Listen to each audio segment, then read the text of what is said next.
We need to discuss something that was on my steps today. Relevant content. Love Arby. Dude, I thought they'd never ask. Be excited. Freaking Arby's is actually doing a Jetpack Joyride crossover. Dude, look at all these chickens. So I believe that these are something that you can go get from your freaking local Arby's right now. It's like a little token situation with characters from Jetpack Joyride. That's so cool. And you can also redeem them in the game for coins. Collect them all and such, I'd imagine. Hey there, guy. It's me from the future, dude. And I am personally in a constant battle with the English language. So here's what you're gonna do. First, you're gonna secure some residency in either the US or Canada where the Arby's Game On program is taking place. Currently, with the Jetpack Joyride promotion, dude, you can get yourself a kid's meal, which is the only way to get these tokens. So remember that. It's important. It'll be on the test. Kids meal. Tokens. Arby's. They have the meats. What else need be said? Dude, actually take a look-see at all of these chickens, though. Look at how many berries there are, so many jetpacks, dude. You can take so many joyrides to Arby's to freaking get all of these bad mamacitas, and then you get these codes to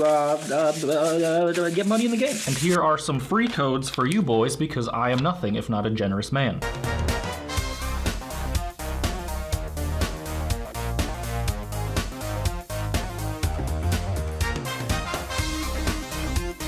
But yeah, dude, I think that's super cool. I love Jetpack Joyride and Arby's, dude, so it's freaking the best of both worlds.